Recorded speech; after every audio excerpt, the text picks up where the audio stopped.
A informação que eu apurei há 2 dias, ainda lá em Atlantic City, onde estávamos, né, foi de que o Flamengo já estava bem próximo. A diferença entre o que pede o Dinamo de Moscou e o Flamengo oferece estava em 1 milhão de euros, e que a tendência é chegar num acordo, chegar num consenso, né? E aí ajeita a forma de pagamento, um pouquinho mais para lá, um pouquinho para cá.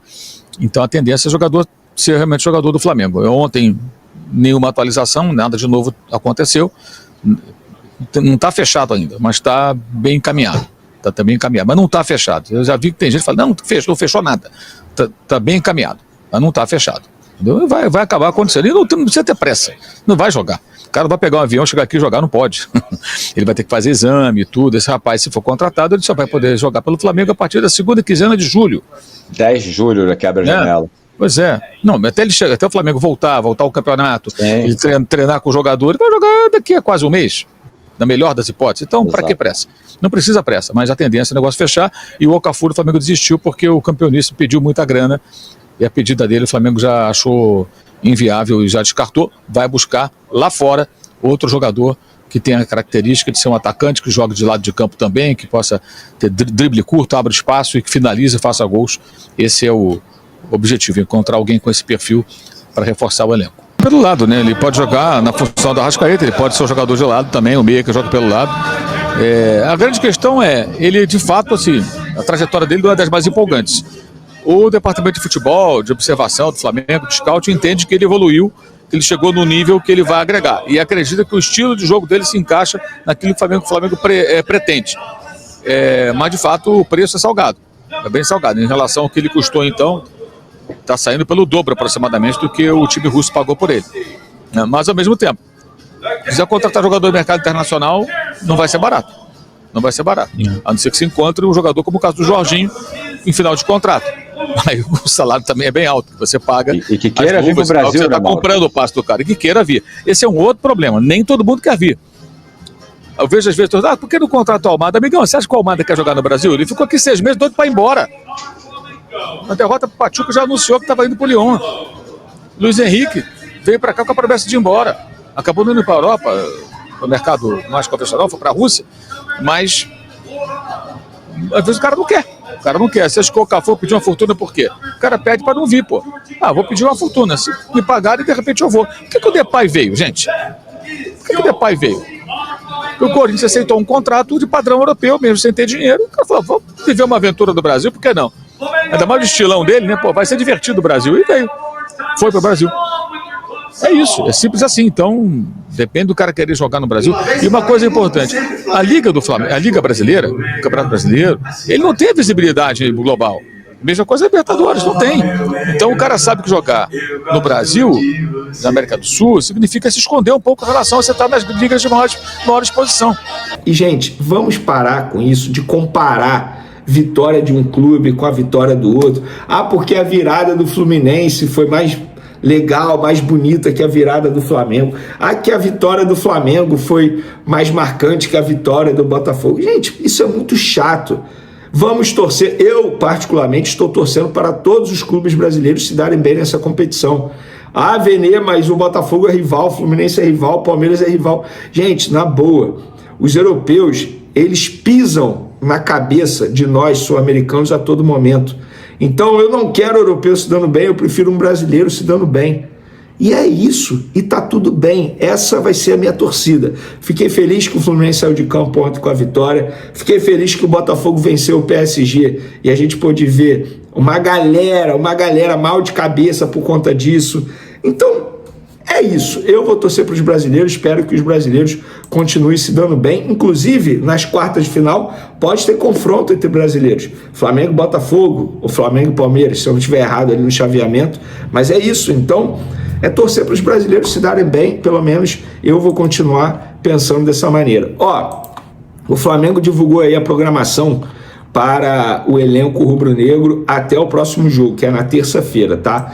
Depois da vitória contra o Chelsea na sexta, o Flamengo, o elenco recebeu folga no sábado o dia inteiro, tanto é que vários jogadores viajaram para Nova York, a gente pôde ver vídeos na internet, jogadores curtindo a cidade americana.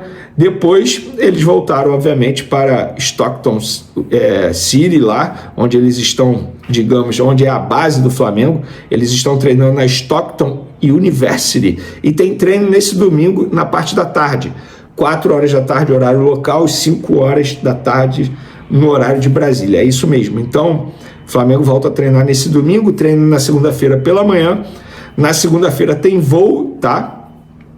E também tem entrevista coletiva, que é o padrão FIFA, né? Como tem que acontecer na véspera do jogo. E na terça-feira o Flamengo enfrenta o Los Angeles FC lá em Orlando. Então, galera, é isso. Essa é a programação.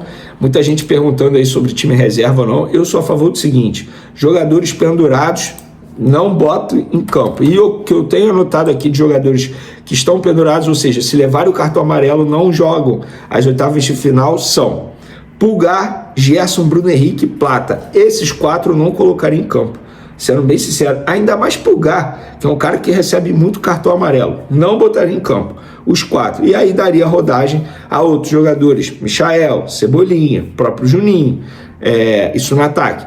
No meio de campo, você bota ali talvez o Alan, o Everton Araújo. Aí no caso do Gerson, se o De La Cruz estiver à disposição, coloca o De La Cruz para ganhar minutagem. Então eu particularmente agiria dessa maneira. Galera, já vamos falar logo dessa entrevista do José Botto para o Gazzetta dello Sport, jornal italiano. E assim, ele deu boas declarações, tá? Primeiro falando sobre o Wesley. Em entrevista ao jornal italiano Gazzetta dello Sport, José Botto, diretor de futebol do Flamengo, falou sobre o valor que o clube quer para vender o Wesley. Abre aspas. 20 milhões de euros, que hoje é 127 milhões de reais, não são suficientes. Para comprá-lo, pelo menos 30 milhões de euros, que na cotação de hoje dá 190 milhões de reais. O Wesley está pronto para a Europa. Veremos depois da Copa do Mundo. Mas não somos obrigados a vendê-lo. O que ele está querendo dizer aqui? E ele finalizou, tá? Até agora me ofereceram 25 milhões de euros por Wesley e não vamos aceitar. O que ele está querendo dizer? O Flamengo não é obrigado a vender o Wesley. O Flamengo só vende o Wesley se chegar uma proposta de pelo menos 30 milhões de euros. E eu acho que a atitude dele está certa. Se o Flamengo entende, eu não estou aqui, eu não vou entrar no mérito se o Wesley vale 30 ou 25 ou 20. Mas se a diretoria do Flamengo entende que o Wesley vale 30 milhões de euros, que só venda por esse valor. E já que ele falou isso, o Wesley só pode sair por esse valor.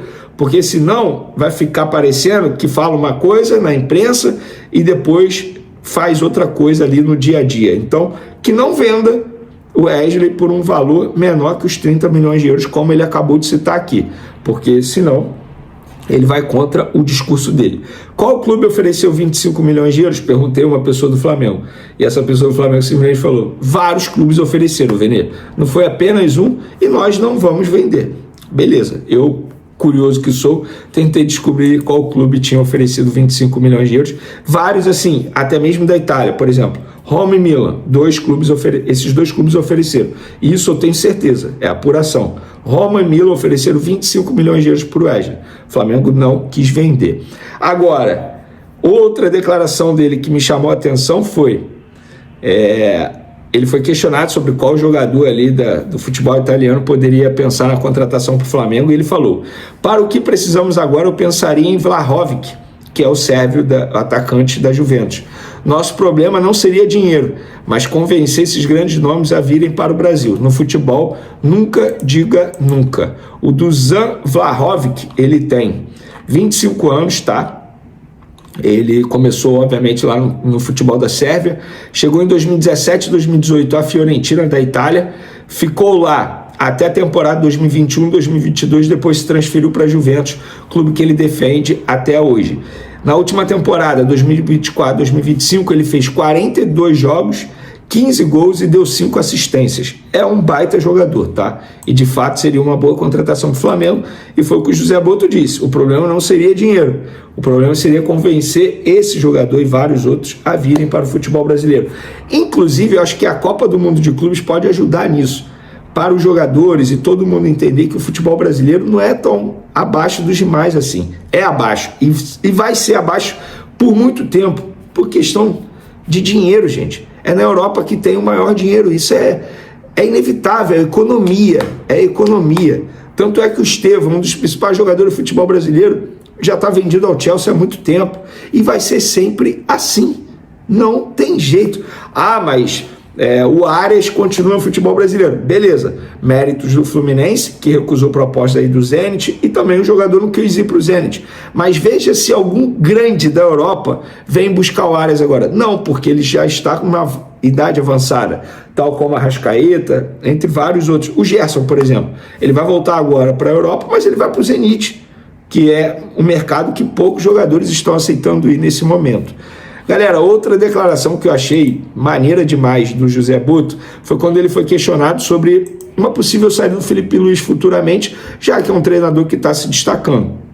E ele falou o seguinte, José Butto: se meu técnico fosse para a Europa, no caso Felipe Luiz, quem eu levaria para o Flamengo? Para vencer eu escolheria o Conte, mas pelo estilo do Flamengo o ideal seria o De Zerbi, que conheci no Shakhtar. Ele é um gênio, mas espero que Felipe Luiz fique. Ele dorme pouco e trabalha muito como o De Zerbi, mas é mais tranquilo.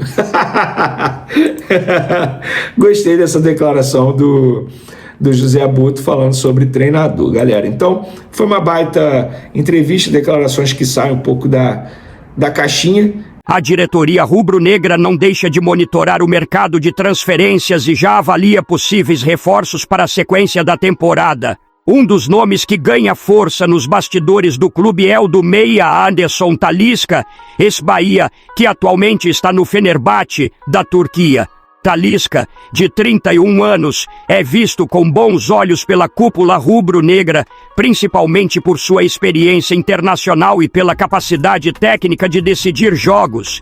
Atualmente no futebol turco, o meia é considerado uma peça interessante para reforçar o setor ofensivo do Flamengo, principalmente com a possibilidade de uma reformulação parcial do elenco após o Mundial. Segundo informações divulgadas pelo jornalista Jorge Nicola, o nome de Talisca foi recentemente discutido por dirigentes do clube e está na pauta das conversas internas. Apesar de ainda não existir uma proposta oficial por parte do Flamengo, o nome de Anderson Talisca foi sugerido por dois jogadores experientes do elenco atual, Danilo e Alexandro. Ambos conhecem bem o meia e indicaram sua contratação por acreditarem que ele pode agregar técnica, força e experiência ao grupo. A sugestão foi levada ao departamento de futebol, que iniciou uma análise mais detalhada da situação do atleta no Fenerbahçe, incluindo custos, possibilidade de liberação e desejo do jogador em retornar ao Brasil. A chegada de Talisca poderia suprir uma necessidade que o Flamengo identificou ao longo da temporada: a falta de um meia com poder de finalização, qualidade nos passes em profundidade e presença ofensiva. Mesmo com nomes como Arrascaeta e Everton Ribeiro no elenco, a diretoria considera importante ampliar as opções no setor, principalmente levando em conta a maratona de jogos e possíveis lesões ou convocações. A possível contratação também poderia ser vista como uma resposta à torcida, que cobra reforços de impacto após algumas oscilações da equipe no primeiro semestre do ano. Agora eu quero saber a opinião de vocês. Talisca será uma boa contratação? Sim ou não? Deixe sua opinião nos comentários, curta o vídeo e se inscreva no canal para acompanhar todas as atualizações do Mengão. Saudações rubro-negras!